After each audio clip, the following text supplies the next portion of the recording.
पर्यावरण 1960 के दशक बाद पर्यावरण की समस्याओं पर चर्चा परिचर्चा, विचार विमर्श, नीतियां इत्यादि की शुरुआत हो चुकी थी। और जो पर्यावरण का जो मुद्दा उठा है, वास्तव में जो पर्यावरण है वो दो चीजों से मिलके बना हुआ है, परि प्लस आवरण।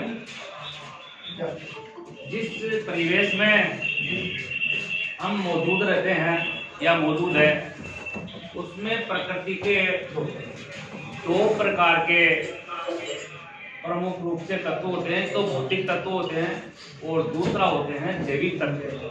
तो भौतिक और जैविक तत्व मिलकर इस पर्यावरण का निर्माण करते हैं।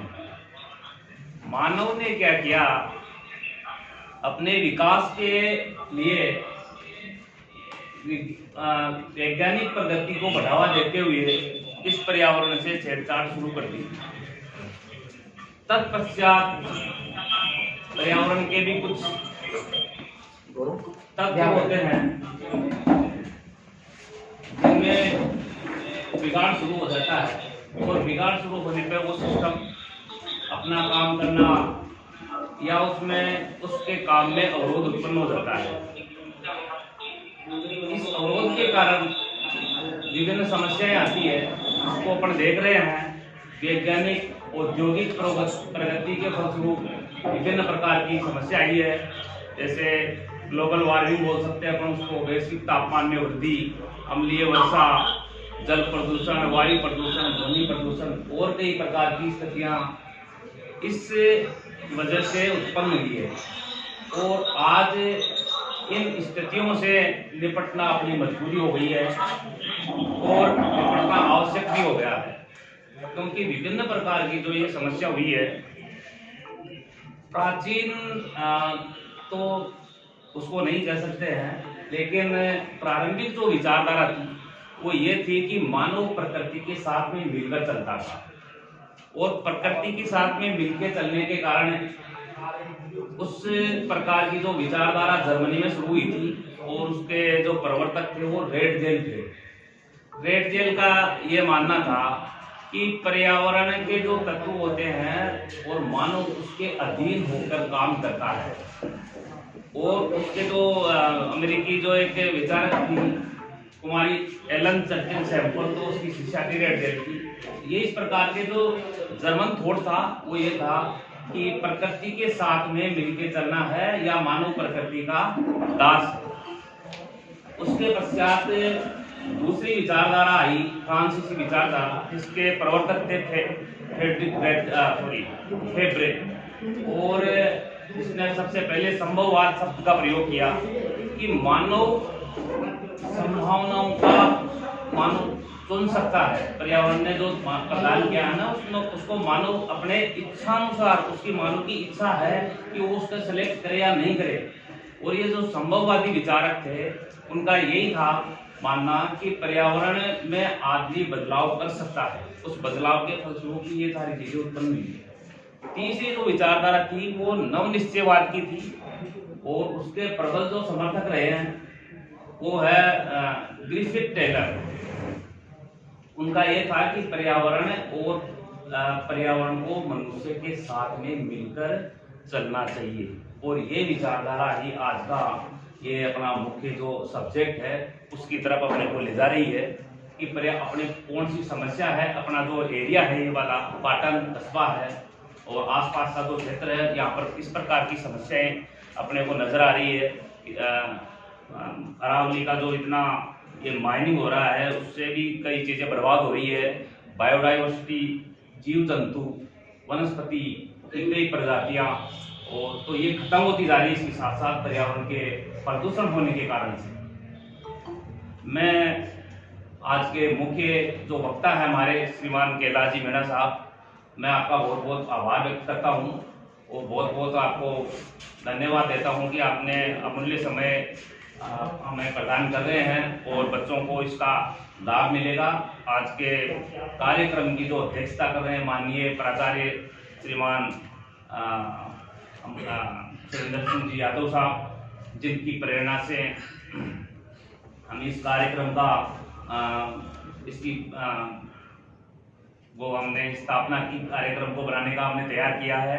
और हमारे जो डॉक्टर ML मीणा साहब है, उन्होंने आपको सबको और इनके जो पुत्र है गौरव जी मीणा, इन्होंने मिलकर ये सारा सब कुछ आपको जोड़ने करने का और ये सिस्टम को तैयार करने का काम किया है। और हमारे स्टैंड वगैरह है, देवपत बंसल साहब है, मोहित जी है, और सुमन सिंह मैडम है, इनका भी इसमें पर्याप्त योगदान रहा है। मैं आप सबको हार्दिक धन्यवाद देता हूं और सबका स्वागत करता हूं। माननीय प्राचार्य साहब को आमंत्रित करता हूं उद्बोधन के लिए। माननीय प्राचार्य डॉक्टर यादव साहब।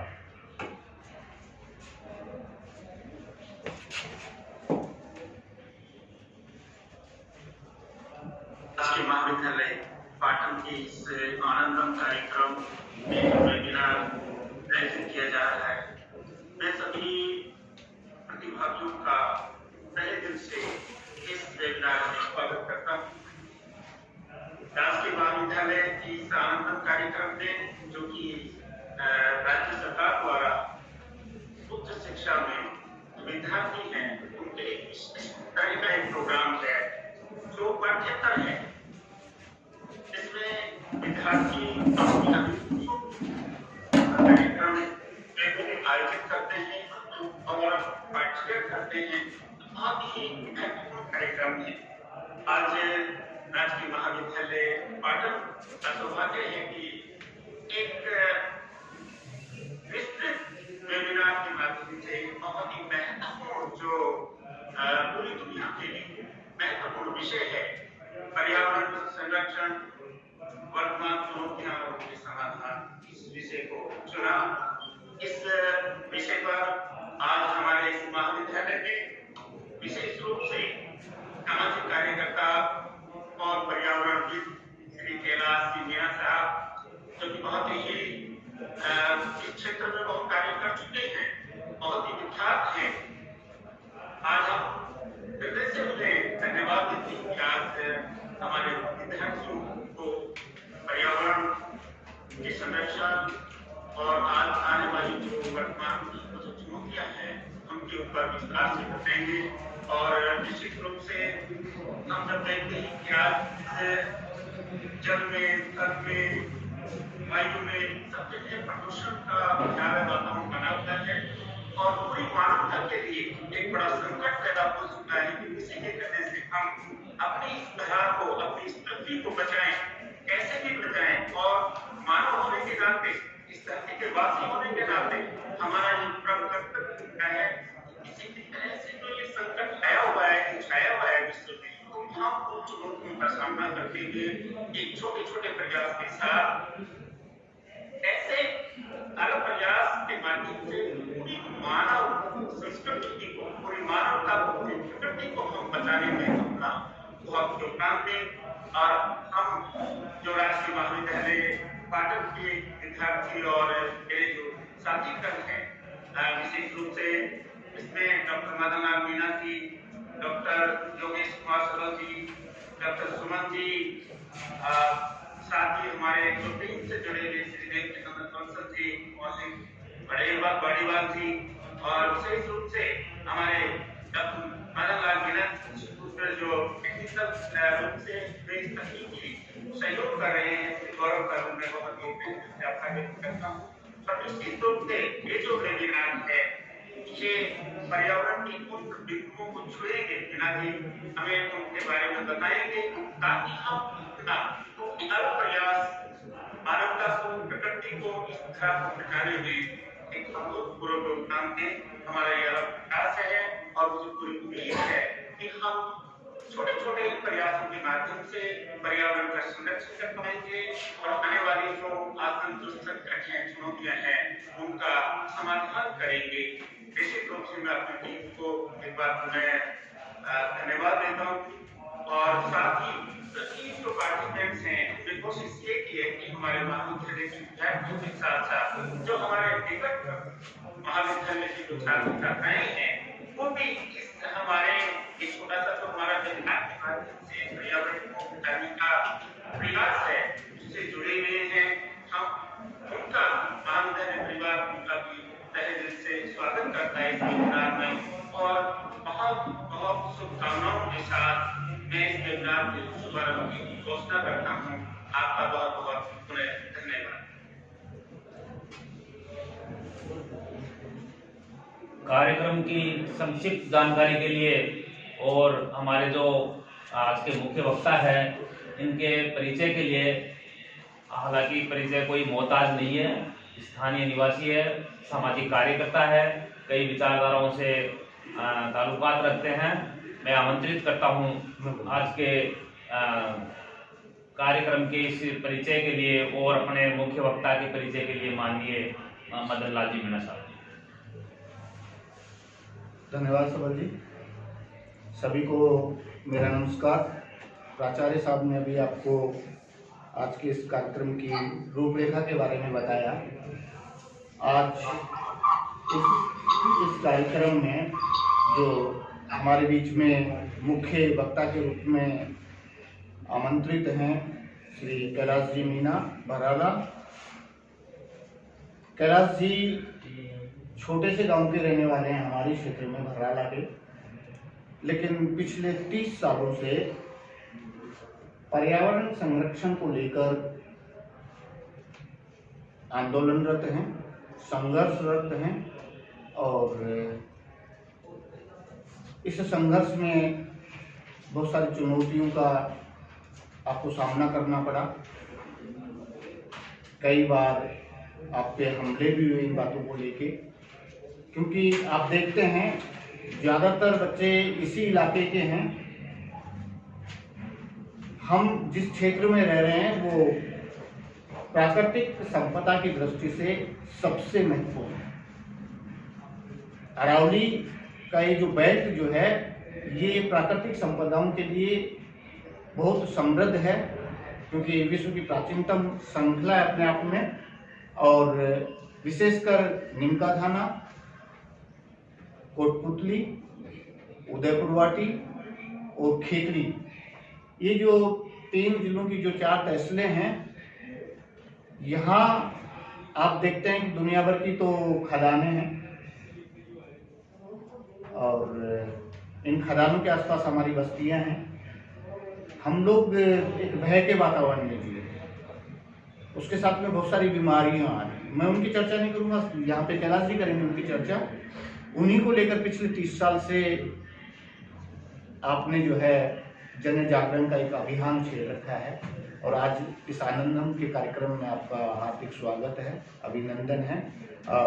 आप राष्ट्रीय स्तर पर एक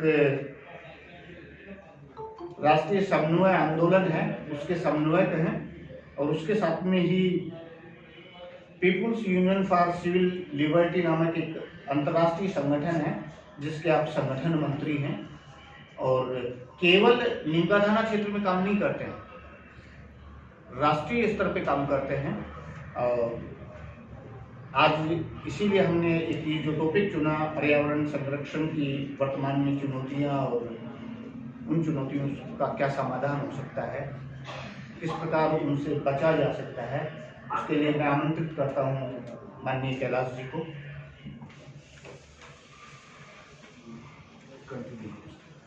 माननीय कैलाश जी। माननीय प्राचार्य महोदय, सम्मानित पाटन कॉलेज का हमारे स्टाफ के बंधु, छात्र दोस्तों, सभी को कैलाश महोदय का जिंदाबाद। आज ये बड़ा ये गंभीर विषय है, जिस तरह की चुनौतियां हमारे सामने हम स्थानीय स्तर पर महसूस कर रहे हैं। मैं इस पर बात करने से पहले गांधी जी को याद करूंगा। गांधी जी ने किताब लिखी थी हिंद स्वराज, बड़ी छोटी सी किताब थी। हिंद स्वराज में गांधी जी कहते हैं कि धरती इस पे रहने वाले हर व्यक्ति की आवश्यकताओं की पूर्ति कर सकती है, लेकिन किसी एक व्यक्ति का भी लालच पूरा नहीं है। इस धरती के, इस प्रकृति में वो सब समाहित है।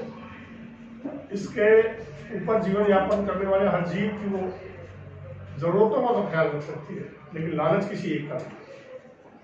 और यही मानव स्वभाव के इस लालच ने बुरा थे कि ऐशो आराम की जिंदगी में की तरफ अवैज्ञानिक दृष्टिकोण से जो अंधाधुंध प्रकृति का दोहन हुआ, आज से नहीं 1720 में हमारे राजस्थान में पर्यावरण की बात करें तो उसके बिना बात शुरू नहीं होती। खेजड़ली गांव में जोधपुर के राजा अपने महल के उसके लिए फर्नीचर के लिए किवाड़ बनाने के लिए वहां से पेड़ काटना था। अमृता देवी वहां पेड़ काटने वालों को रोकने गई। उनके साथ 12 सितंबर को 1720 में 363 महिलाएं पेड़ों से चिपक गई और वो शहादत दी, वो शहीद हो गई। 363 अपने आप में पूरे विश्व में पर्यावरण बचाने की उस समय की अद्भुत घटना थी। अभी 2 साल पहले विश्व में एक अनूठा घटनाक्रम हुआ। एक आपने सुना होगा ग्रेटा थुनबर्ग नाम की बच्ची, जिसकी उम्र मात्र 15 वर्ष थी, अभी 16 वर्ष, और वो अपने स्वीडन में स्टॉकहोम में जहां वो पढ़ती थी, वहां उसने महसूस किया कि ये पर्यावरण के जो खतरे हैं, ये चुनौतियां हैं, उसमें आने वाले बच्चों का जीवन कैसा है। उसने अपने स्कूल में साथ वाले विद्यार्थियों से चर्चा की। साथ वाले विद्यार्थियों की चर्चा का विषय नहीं था। उस बच्ची ने अकेले स्वीडन में पार्लियामेंट के सामने तय किया कि मुझे तख्ती लिखनी है। तख्ती लेकर वो हर फ्राइडे को जाके बैठती। और उस व्यक्ति का, उस बच्ची का अकेले बैठना संसद भवन के सामने, उसकी चर्चा होना, विद्यालय ने कहा ये क्या है, बच्ची ने उसको हड़ताल का नाम दिया। क्या आप छुट्टी लेके जा सकती हैं कि नहीं, मेरा विरोध है, मेरा हड़ताल है। स्टॉकहोम में जहाँ पे संसद में जाने वाले सम्मानित सदस्य थे, उन्होंने तो उस बच्ची से पूछा तो उसने कहा कि मेरा भविष्य क्या होगा, मेरे बाद आने वालों का भविष्य क्या होगा। और जब इस तीखे सवालों को वहाँ स्वीडन में जब चर्चा का विषय बने और पहुंचते पहुंचते वो अमेरिका में आए 2019 में, करीब 1.5 साल पहले एक अद्भुत घटना। अमेरिकी संसद ने बहुमत से तय किया कि उस 15 साल की बच्ची को सुना जाए। और विश्व की महाशक्ति अमेरिका की संसद में जब वो 16 साल की बच्ची बोल रही थी, ग्रेटा, तो आप सोच सकते हैं कि कैसा महसूस। उस समय महाशक्ति के जो भी नुमाइंदे थे उस विश्व की अमेरिका की संसद के, उनके पास उस 16 साल की बच्ची के सवालों का जवाब होता। उस 16 साल की बच्ची के तीखे सवाल कि मेरा भविष्य क्या होगा, मेरे बाद आने वाले पीढ़ियों का क्या होगा, और आपको किसने अधिकार दिया है कि आप हमारे भविष्य के साथ खिलवाड़ कर रहे हैं। क्या आपके पूर्वजों ने आपके भविष्य के साथ खिलवाड़ किया था? राजस्थान में हर साल प्रदूषण से करीब 1 लाख मौतें होती हैं। ये 1917 का साइंस एंड रिसर्च सेंटर का एक अध्ययन है। पूरे देश में 13 लाख से के लगभग लोग प्रदूषण की वजह से हर साल दम तोड़ देते हैं। कैसी भयावह स्थिति है। क्या हम अपने इस लालच में, क्योंकि पिछले सालों जब से राजस्व बंदोबस्त इस देश में लागू हुआ, उसके बाद से 4500 नदियां, हमने 4500 नदियां खो दी और 20 लाख के लगभग तालाब हमारे नष्ट हो गए। उनका किसके जीवन पे क्या असर? विश्व के सबसे प्राचीन श्रृंखला अरावली है। इसका वैज्ञानिक दृष्टिकोण यह है, गुजरात से चलकर दिल्ली तक जाने वाली अरावली पर्वत श्रृंखला अगर नहीं होगी तो रेगिस्तान का विस्तार कैसे होगा? वायु क्या होगा, इस देश के जलवायु में क्या असर पड़ेगा, हिमालय की क्या स्थिति होगी, ये अब चर्चा के विषय नहीं है। चर्चा के विषय नौजवानों के बीच में अजीब अजीब तरह की बातें को लेकर होता है, जाति को लेकर होता है, धर्म को लेकर होता है, स्थान को लेकर होता है। जो जरूरी चीजें हैं उन पर नौजवान बात नहीं करते, या हम उनकी ताकत का बेजा इस्तेमाल करते हैं। अपने पड़ोस में रायपुर बांध है, रायपुर बांध की क्या स्थिति है। मेरे एक दोस्त एरिक करके, आपने सुना, बहुत बड़े पत्रकार है, स्विट्जरलैंड से वो राजस्थान आए, हम लोगों से मिले। दिल्ली में आने से पहले उसने एक दुभाषी से बात की। वो कहते हैं कि मैं उस इलाके में जाना चाहता हूँ जहाँ लोग साफ हवा और साफ पानी के लिए लड़ाई लड़ रहे हैं। एरिक यहाँ आए और ये बांध देख के, एरिक की उस समय शादी 2 साल पहले हुई तो पत्नी सही था, और रायपुर बांध को देख के उस समय वो व्यथित हो गए। रायपुर बांध में 2001 तक हम सिंचाई करते थे, 2010 में इसमें फिर एक बार पानी आया था, 13 तक इसमें स्थितियां क्या थी, फिर बिगड़ती गई, बनती गई। लेकिन हमने कभी इसकी तरफ ध्यान नहीं दिया कि कैसे कैसे, जबकि हमारी स्थिति आज पर्यावरण संरक्षण में 180 देशों में से देखें तो हमारा स्थान कौन सा है, 145। प्रदूषण फैलाने में हमारी स्थिति क्या है, उससे बदतर। हम कहीं भी इन चीजों पे, नीति आयोग ने पिछले दिनों हमें एक रिपोर्ट दी, और नीति आयोग की रिपोर्ट ये बिल्कुल खौफनाक थी।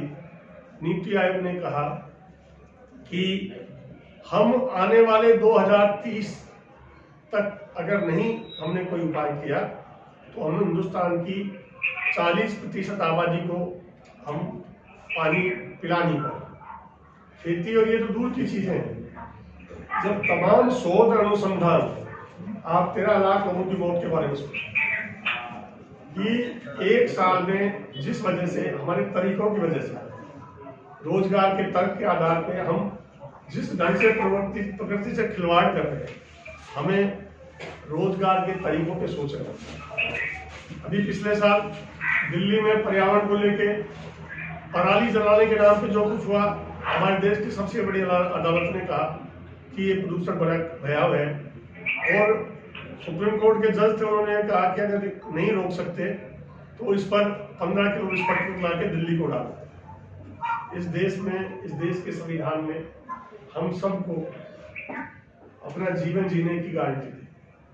किसी के लालच में किसी का जीवन तबाह कर देना, एक पूरी पीढ़ी को तबाह कर देना।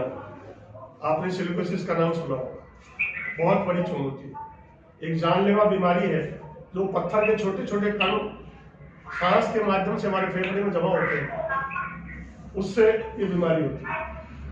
अगर एक बार फेफड़े में ये कण चला जाए, उसके बाद ये बीमारी ठीक नहीं होती। उसके बाद उसकी उम्र 3.5 साल, 3 साल अगर ठीक ठाक बुढ़ापे में तो मैक्सिमम 4 साल उसकी उम्र होती है। कोटपुतली नीमकाथन हमारे इलाके में सिलिकोसिस की क्या स्थिति। कारोबार में जो लोग जुड़े हैं वो इसकी जांच होने नहीं देना। हमने साथियों ने मिलके बहुत संघर्ष करने के बाद पिछले 1 साल पहले एक पॉलिसी बनवाई, और वो पॉलिसी जो हम चाहते थे वो पॉलिसी नहीं बनी। उस पॉलिसी में हमने तय किया कि किसी को सिलिकोसिस की बीमारी हो तो ये हमारी सामाजिक उत्तरदायित्व है, सरकार उसको कम से कम आगे जीवन जीने के लिए उसको दे। तो अभी भी हमारी है, उसमें सरकार ने तय किया कि जिसको सिलिकोसिस बीमारी होगी उसको 5 लाख रुपए दिए जाएंगे। 2 लाख रुपए जीते जी और 3 लाख रुपए बाद। इसमें हमारे कुछ मतभेद हैं, जिस आदमी का जीवन नहीं रहेगा उसके बाद देने से क्या फायदा। हमने सरकार से वार्ताओं का लंबा दौर चला, उसके बाद उसमें पेंशन की व्यवस्था हुई कि जिसको हमने कहा कि सामाजिक जिम्मेदारी है जो लोग भी कर रहे हैं। हमने इसमें जवाबदेही कानून की बात की। अभी एक ड्राफ्टिंग कमेटी में ड्राफ्ट है, मिलजुल के लोग बात कर रहे हैं कि जो भी देश में कानून है, जिन लोगों को उन कानूनों को पालन करने का दायित्व है, उनकी जवाबदेही भी तय होनी चाहिए। अगर किसी व्यक्ति के पास अधिकार है तो जवाबदेही की बात नहीं होगी। आप अपने अधिकारों की बात तुरंत करोगे तो आपकी जवाबदेही की बात भी आपको करेंगे। उस पर चल रहा है चर्चा। मैं तो आपसे ये कहना चाहता हूँ सब नौजवान दोस्तों से कि पिछले साल एक और शुभारंभ हुआ दिल्ली में सांकेत इलाका है, बड़े पैसे वाले रईस लोगों का इलाका है। उसमें एक दुकान, एक बड़ा सा हॉल ऑक्सीजन बार के नाम से शुरू हुआ। उस ऑक्सीजन बार में 15 मिनट आपको अंदर खड़े होने की जो कीमत चुकानी पड़ी वो 99 दिसंबर में थी 299। आप कल्पना कीजिए कि किस और व्यापार कहाँ जा रहा है। आपके सांसों की कीमत। कंपनी ने आगे कहा कि हम छोटे सिलेंडर भी देंगे जो आराम से पॉकेट में या वहां रखे जा सकते हैं। जो प्रकृति ने हमें साफ हवा, साफ पानी, सब कुछ दिया है, उसको तबाह करके क्या हम जो 299 रुपए में 15 मिनट ऑक्सीजन लेके उस तारीख को मानेंगे कि ये सिलेंडर जेब में रखा जाएगा। ये आप आने वाले भविष्य है। मैं अकेली ग्रेटा थनबर्ग की बात नहीं कर रहा। ग्रेटा थनबर्ग ने कुछ नहीं किया, कुछ भी कानून को हाथ में नहीं लिया, हिंसक नहीं हुई। वो शांतिपूर्वक जाके स्वीडन की संसद के सामने बैठी। जब स्वीडन की संसद में से ये बात पूरी दुनिया में गूंजी तो मजबूर अमेरिका जैसी महाशक्ति मजबूर उसकी बात सुनने को हुई। अमेरिका की संसद में इसका 40 मिनट का भाषण था। तो 40 मिनट में कम से कम 40 बार शर्मिंदा हुए वो लोग जो दुनिया की नीतियां निर्धारित करते थे। आपके सामने मैंने अमृता देवी का उदाहरण दिया कि अमृता देवी 363 महिलाओं को लेके उत्सव कर गए। आपके सामने मैंने गांधी जी की बात कही। गांधी जी ने कभी कानून हाथ में नहीं लिया। इसीलिए मैं आपसे अनुरोध करता हूं, जहां भी रहें, जैसे भी रहें, कम से कम चर्चा जरूर करें कि क्या आने वाले भविष्य के लिए किन चीजों की जरूरत है और क्या नुकसानदेह है, क्या फायदा है।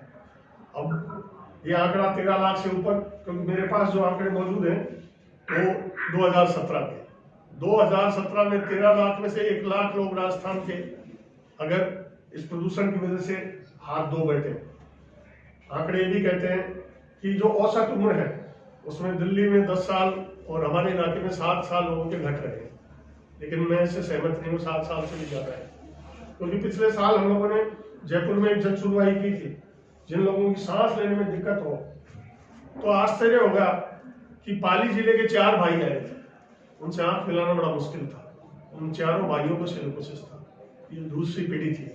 उनके पिता आजीविका, जहां अपनी आजीविका चलाने के लिए मेहनत करते थे, उनके पड़ोस में एक स्टोन क्रशर यूनिट थी और उस क्रशिंग यूनिट से उनके पिता को सिलिकोसिस हुआ। उसके बाद में उन 4 भाइयों को सिलिकोसिस हुआ। आप कल्पना करिए, पड़ोस के कोटपुतली में हमने जांच करवाई थी, 150 लोगों की जांच करवाई, 47 लोगों को सिलिकोसिस था। 47 में से एक ऐसा नौजवान था जिसके घर जाके मैं बताने की स्थिति में नहीं था। वो 23 साल का एक नौजवान था, तो अपने घर का इकलौता चिराग था। उसके माँ बापों की उम्मीद थी, वो कहां से लाओगे आप पत्थर जो उसके घर वाले बता सके। तुम्हारा बेटा ये बड़ी विकट स्थिति। हम रोजगार के तर्क पे और मुनाफे की हवस में सब कुछ भूलते जा रहे हैं कि उस 23 साल के नौजवान के माँ बाप को बताने के लिए कौन सा पल कलेजा। आज भी वो बात करता हूँ, मेरा मन भारी हो जाता है। कहां से लाओगे आप? उस पाली जिले में जिसके 4 बेटे थे, बाप इसी के सहारे चला गया। उसके घर में 2-2, 3-3 साल के बच्चे। उन बच्चों का कौन हुआ? इससे पहले 1 जनवरी 2019 को भीलवाड़ा में हमने एक जन सुनवाई की थी। मैग्सेसे अवार्ड से सम्मानित अरुणा राय और तमाम तरह के लोग उसमें थे। मैं ट्रेन से गया था। मुझे कहा कि कलेक्ट्री में कुछ सिलिकोसिस पीड़ितों को बुलाया है, उनमें दिक्कतें हो रही। एक जिले में एक ही जांच केंद्र होता है, इसलिए उनको आने में बड़ी दिक्कत होती है। एक तो उनके पास ये कि मौत का सर्टिफिकेट उनके हाथ में है कि उनका जीवन 2 या 3 साल बचे। उसके बाद उन पैसों के लिए चक्कर लगाना बड़ा भयावह स्थिति। वहाँ के कलेक्टर बड़े संवेदनशील थे। उन्होंने हम लोगों से कहा कि आइए आप। मैं ट्रेन से उतर के जब गया तो कलेक्ट्रेट के सामने जो एक लॉन था, मैंने देखा ये कोई भीड़ होगी अलग तरह की। वो तो सिलिकोसिस पीड़ित तो एक कमरे में बैठे हुए। तो जब कलेक्ट्रेट में मैंने जाके पूछा कि मेरा परिचय दिया कि मैं इस काम के लिए आया हूँ, तो बड़ी उन्होंने कहा कि वो जो लान में है वो पीड़ित है। आप आश्चर्य करोगे, 2000 लोग, एक जिले में 2000 लोग जिनके पास अपने मौत का सर्टिफिकेट था कि उनकी ज़िंदगी 2 या 3 साल से ज़्यादा रही, उनमें से कई नौजवान थे।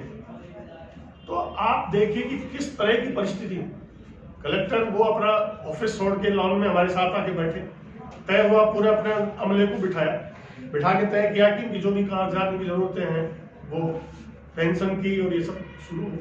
तो अजीबोगरीब, मैं नहीं कहता, आपसे एक बार फिर अनुरोध करूंगा इस वेबिनार के माध्यम से कि मैं नहीं कहता कि कहीं आप कानून हाथ में लो, किसी तरह की हिंसा करो या किसी भी तरह का, लेकिन आप अपने आदमी होने का, इस भारत के भविष्य होने का एहसास आपके दिल में होना चाहिए।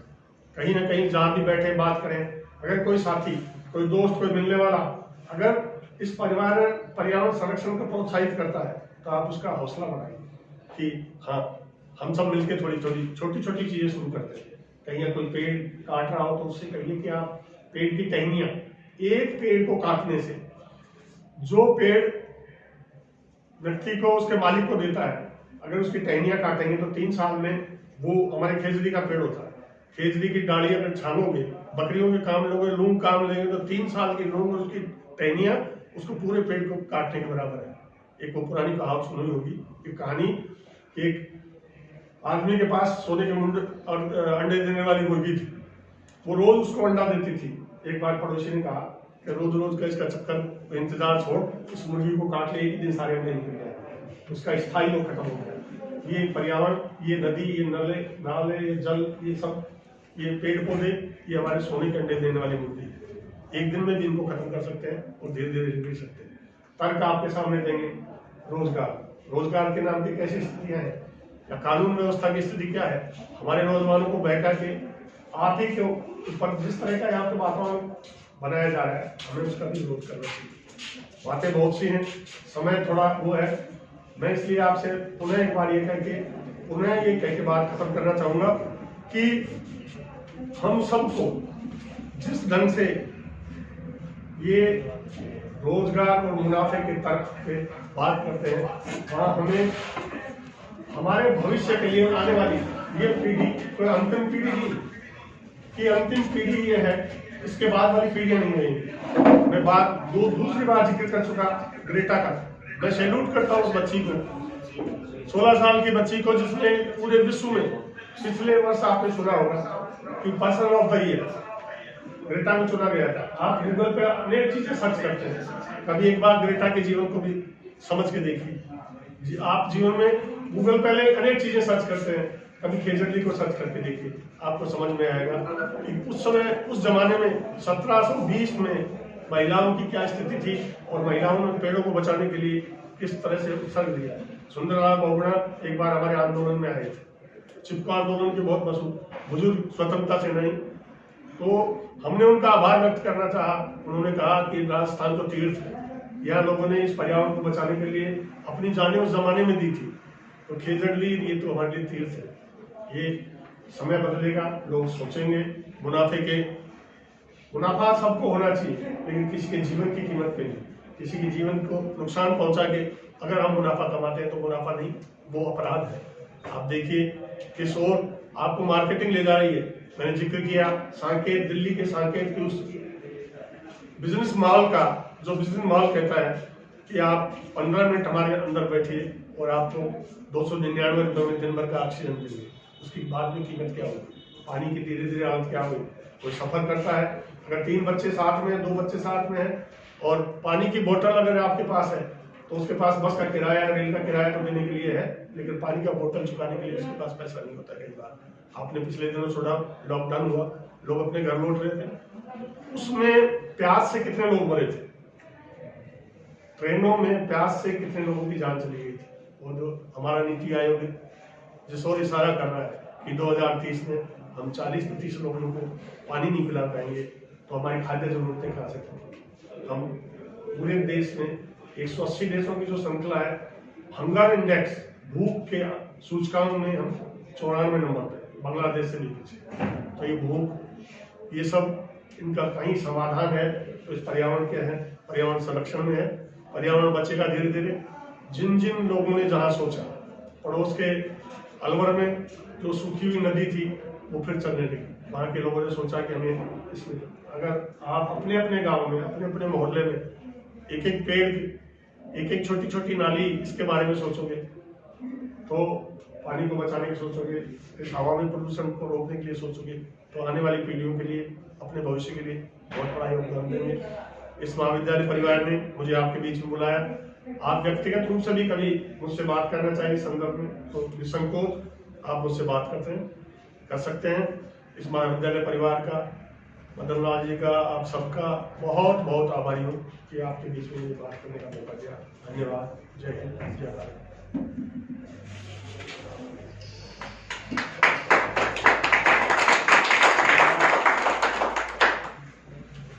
धन्यवाद मीना जी, आपने बच्चों को पर्यावरण के विषय में और यहाँ के जो पर्यावरण की जो प्रमुख समस्याएं हैं इससे अवगत करवाया। निश्चित रूप से इन बच्चों को इसका लाभ मिलेगा और ये कुछ संकल्प भी करेंगे कि पर्यावरण का संरक्षण हमें कैसे करना है, कौन सा तरीका अपनाना है। ऐसे तरीके जो अहिंसात्मक हो उनको छोड़ना है, अहिंसात्मक तरीकों को अपने को अपनाना है। और आपने उदाहरण देके बहुत अच्छी तरह से अपना वक्तव्य पेश किया है। हम इस महाविद्यालय की तरफ से आपका बहुत बहुत आभार व्यक्त करते हैं और आप सबके आभार के लिए डॉक्टर सुमन सिंह को आमंत्रित करता हूं कि आभार व्यक्त करें। डॉक्टर सुमन सिंह। धन्यवाद सर। आदरणीय प्राचार्य महोदय, मुख्य वक्ता कैलाश इंग्राजी सर और संचालक बंसल जी सर, सबल जी सर, योगेश कुमार जी, मोहित जी और इसके साथ हमारे विद्यार्थीगण, आज का ये जो